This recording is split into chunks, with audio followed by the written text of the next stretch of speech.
start us off with a statement. Okay. Well, we're excited to get this season started off. This upcoming Thursday at home against an outstanding opponent with a lot of history and tradition in Penn State. We definitely realize we'll have our hands full. This is a very talented team, well coached, a lot of athletes. They're big. As I said before, we played them 3 years ago, and it was 21-0 before we blinked, and we just kind of had to fight and scrap just to not get blown off the field. So this will really test us and see where we stand right off the bat, but that's why you play the game. I do know our guys have worked hard between the time of last season and this upcoming game. Our coaches have put a lot into time, but so has every team across the country. So we've got to go out and play at a high level. I know on defense they have 6 or 7 guys back. They didn't have their best player on the D-line in the bowl game, number 97, who is definitely a force. And he's somebody that we're going to have to account for at all times because he's one of the best in the country, in our opinion. They have a veteran secondary safety who's played a lot of football. He's instinctive, makes a lot of plays, number 16. He's all over the field. 2 corners that have experience, number 9, number 4. Number 9's big, long, and can play football, and the other one does a very good job as well. As you watch, even just watch the last football game they played in the bowl game, really Arkansas didn't do anything in the passing game. It was a bunch of quarterback run stuff that they were able to succeed with, that's how they found a way to win. On offense, they have really good tight ends, really good running backs, and a quarterback that has a ton of experience, and a couple good receivers. So, we're going to have our hands full there. We're going to have to really play good, solid brand of football in order to win. Luckily, it's at home in front of our fans, which is great. We expect a great turnout, and I know our players appreciate that and look forward to a great atmosphere, and hopefully we can go out there and play well. Questions?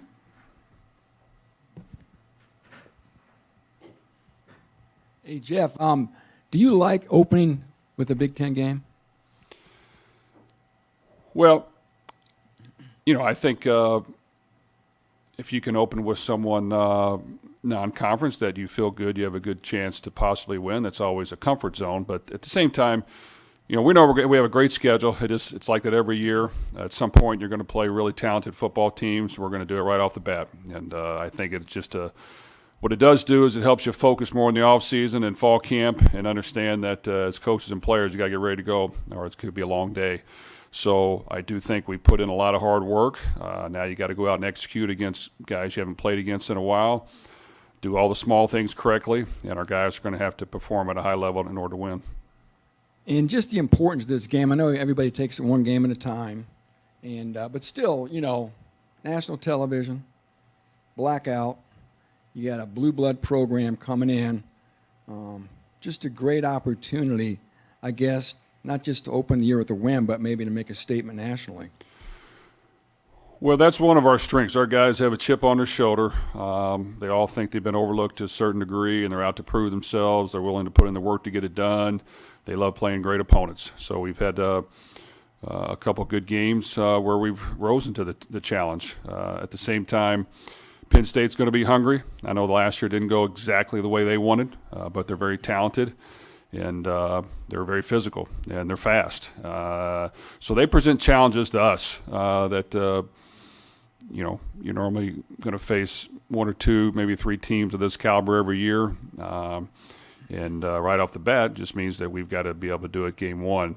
I do feel like we have some experience, so you hope that can help you as you get going. But at the same time, it's a new team. It's a new year, and new players have to step up and emerge.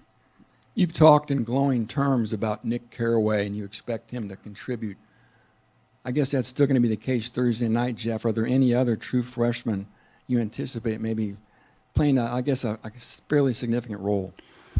No, I think right now Nick has been able to practice and stay healthy all camp. He's a big physical player that really is instinctive. He's got quickness. He's got toughness.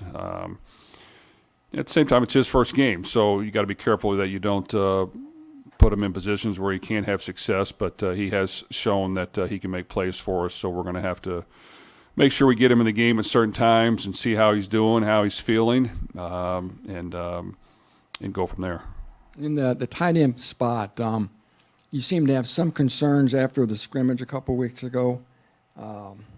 Just talk about that spot without Garrett Miller, and maybe how ready you think Paul Paferi is maybe to help, and if you still are really going to have a willingness maybe to still deploy those 2 tight end sets. Well, losing Garrett was a blow. He was a very talented tight end. He could run. He had really good size, and he blocked really, really well. And he came into his own last year. It was unfortunate that he hurt his knee. He was having a great camp and could really stretch the field for us and provide a blocking element because of his toughness and tenacity. So he's going to be missed. Payne Durham, we've had to make sure we kept him healthy all camp, so he's been limited just to make sure we get him to the game. Paul Paferi will be his backup. He's a converted quarterback, so Paul has worked hard to get better. In the passing game comes more natural to him. Blocking at the point of attack and doing those things is a little bit harder. So we've just got to make sure when he's in there, we're asking him to do things that he's capable of. And so we've got to be really conscious of that. We're working to get in the backup tight ends behind them ready, but they still have a little ways to go, and a couple have been out for a while in camp. So that presents a little bit of a dilemma, but at the same time, you got to put your best 11 guys on the field, figure out a way to get them the ball, create some plays, and get some points. And we've got to just be somewhat strategic and smart with it. Hi, Jeff. Just some personnel guys with Jalen Graham, Branson Dean. Will they be good to go for Thursday? They should be ready to play. Yes. Right. T. Dennison is he going to be in the T. mix? Dennison's going to be out for quite an extended period of time with his injury. He's it hasn't come around as fast as we all would like, and that's going to take quite a bit more time. Can this be one of your best special team units across the board? And if so, why? Well, we'll see. I don't know if I'd go that far yet. I do know that we have experience with our specialists, so our kickers, our punter, our snappers. We do have better returners right now. So we've got to piece it together, and we've prepared and planned hard for it. We have a new special teams coordinator that has done a really good job and understands what we're trying to do, and added his element of some things on a couple of the teams that we have. But really, it's about getting your best athletes on the field, making sure you cover, don't give up big plays, and then figuring out ways to get a couple returns that can help us. And I just think gaining an advantage in special teams in every game is going to be important. And sometimes it doesn't have to be a drastic advantage, but we can't lose that battle. Some of the teams we play are too tough that, offense, defense, and special teams have to figure out a way to gain at least a slight advantage, or it's not going to help us win. Where's your comfort level with Charlie Jones returning punts? And he says he doesn't like the fair catch, and that's something you value field position during your tenure here in that area. Where's your balance and comfort level with him and letting him kind of make plays? Well, we're going to do that for sure. I think he gives us an element we haven't had. He's very natural in catching the football. He's very natural at making guys miss initially, which is really important in the punt return game because you're going to have one or two guys flying at you that you've got to be able to react quickly. He's a good runner with the ball in his hand, and we've just got to create some lanes for him to do that. But I think in the punt return game, he can go catch the ball and go field him, which is half the battle, making sure it doesn't bounce and roll. And I think he can cover ground and get yards. And I think in the kick return game, he wants to be probably more aggressive than we want as far as returning the ball out of the end zone. But we do want to allow him the ability to be aggressive because he has a ton of experience there, and he gives us an element that we need to take advantage of. With your transfer, Charlie and Tyrone and Reese are guys that are going to play for sure on Thursday. I mean, just where you at, where your transfer is at as far as having an impact in this opener beyond those three. Well, I think our transfers will have a huge impact, and that's why we brought them in. So when you look at offense, Charlie Jones and Tyrone Tracy have been very productive in camp. They've got to make plays for us and be some of our difference makers for us to win. On the offensive line, Sione at guard and Daniel Johnson provide us depth and will be in the rotation. And they've done a good job this camp. So I think at that position as well, that has helped us. when you move to defense, Reese Taylor has done an outstanding job at corner for us. We've been able to keep him healthy through camp. He's instinctive. He makes plays. He's played a lot of football. We really like what he brings to the table. Scotty Humpich at the defensive end position has got natural size and ability and athleticism, and he needs to be a playmaker for us on defense. And Bryce Hampton is going to have to play in the secondary. We're not super deep in the secondary. We're working hard to get better at that. But those should be the main ones that stand out. I'm sure I'm forgetting a few, but those guys are going to play for us. What's it like to have three quarterbacks in your secondary with Jalen and Reese and Cam? Well, it honestly gives them an advantage. When you play the position, you can understand route concepts, look at a quarterback's eyes, shoulder, all the things that give you indicators of how to break on the ball, make plays. Jalen Graham had a really tremendous year last year. We hope he builds upon that. He needs to be a leader for us. He needs to play as hard as he can in between the whistles and make plays. Cam Allen, I think keeps getting better and better. Needs to just do his thing, be in position, and then make tackles when he needs to. And Reese Taylor definitely has great instincts. It's hard for us to get open on him. So I'm hoping that's because he's really good, not because we're not able to get open. But he's done really good. So I think their background of just playing football and understanding the game is very beneficial. Just how many offensive linemen do you feel comfortable with going Thursday? Well, I could see us probably playing around 8 offensive linemen. If it goes up to 9, it wouldn't shock me. Keeping guys healthy and fresh is going to be important as well. But we do feel like at this point there is some more depth in guys that are getting closer to get on the field. And once again, at that position and as well as the others, who are going to be the difference makers? Who can we count on? Who are going to make plays? Who are going to be dominant in every game? That's what you like to see. Even guys like Greg Long stepped up last year and in some games was a really great force for us at that position. So we just have to get difference makers emerge, and sometimes you don't know. Do you get them on the field? And that's where we're a little young at right now, where these first couple games will tell us who those guys will be. Is Mark Hagan going to get his dream of having three teams to rotate in there on the defensive line? Well, we are going to rotate in. He probably likes rotating more than I do because I want our best guys on the field. But we do have a lot of depth at that position, and I think we will play quite a few guys. But, you want your best guys to be in the game more than the others and get a feel. And sometimes the more you're in there, you understand what's going on. You can hear cadences. You can understand who's blocking you. You can know who you're going against. So there's got to be a perfect balance.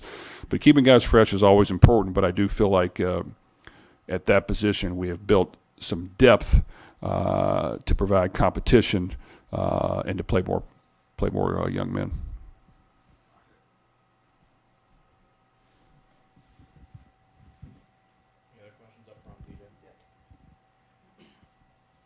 Hey, Jeff.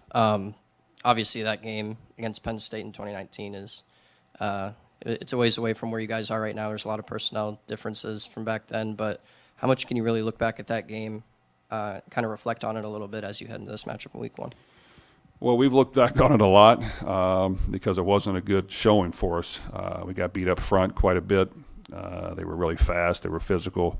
It's hard for us to get open as much. I mean, they have veteran guys in the secondary, and they're athletic. And like I said, even when you look at the Arkansas game where they lost in the bowl game, Arkansas didn't throw the ball on them. That didn't happen. The quarterback had to run around and make plays, which that's not our strength right now.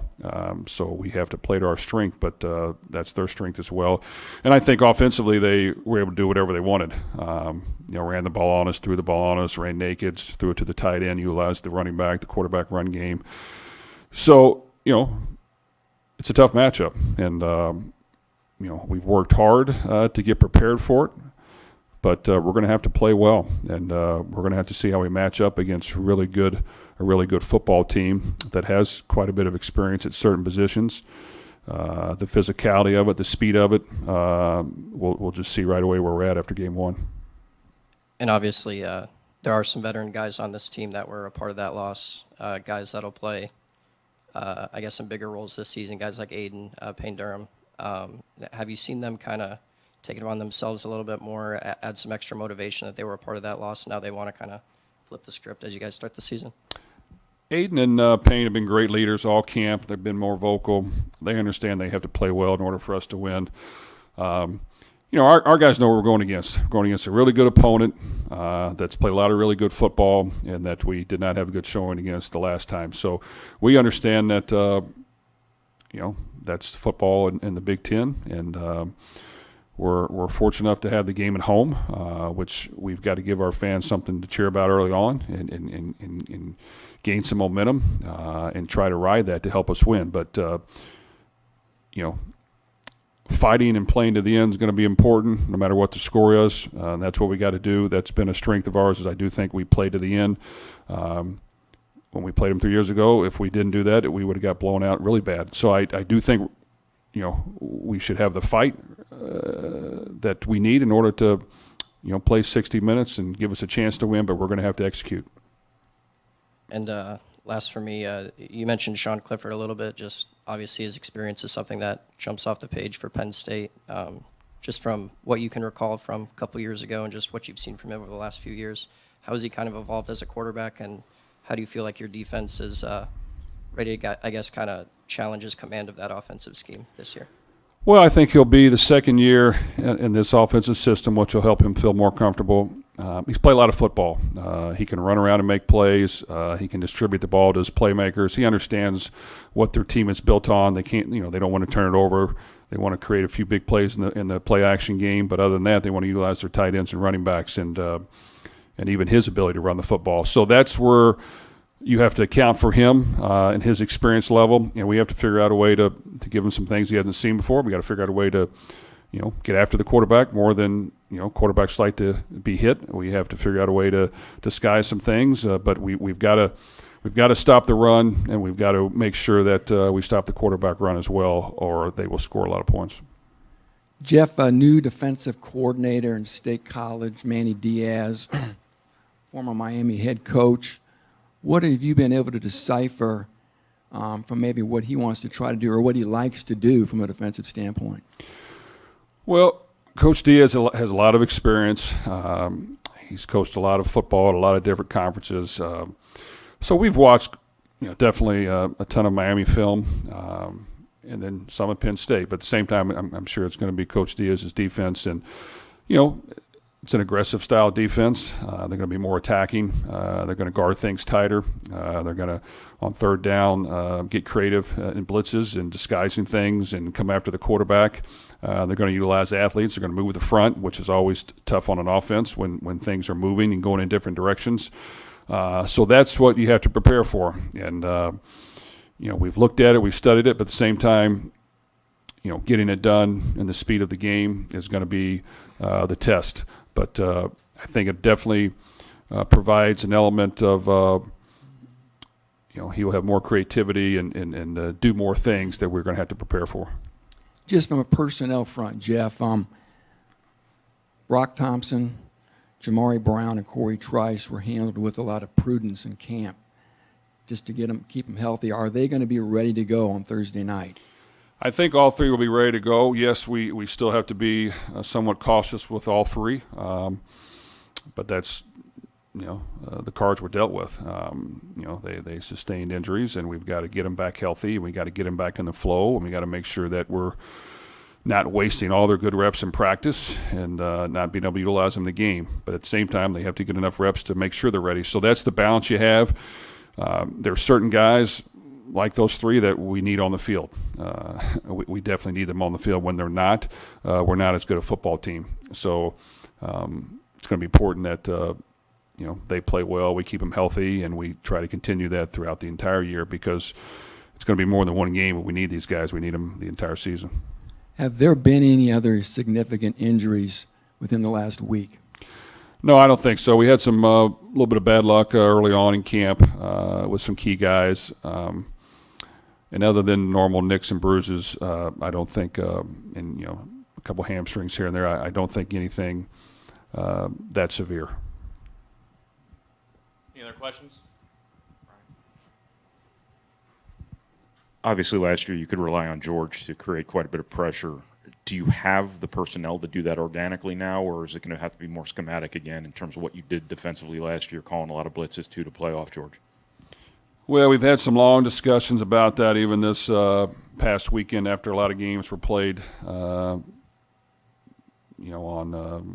Thursday through Saturday, about making sure we have ways to stop the run, get after the quarterback, and not allow teams to run it down our throat, not allow teams to gain momentum by doing the easy things. So we've worked on it, we've prepped it, we've revisited it, and there has to be answers if we're not able to create pressure the way we were last year because of a dominant player like George Karlaftis. Even DeMarcus Mitchell made plays for us at key times in the bowl game. He had a strip sack that got us the ball at the end of the half and got us points.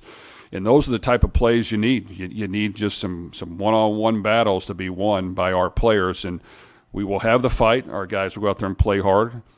But certain guys have to emerge as guys that can get that done, that demand double teams and that demand help. So that's what we have to prepare for, is the ability to spice that up if we're not able to get that done in a lot of one-on-one matchups. Anything else? All right. Thanks, Coach. Thanks, guys.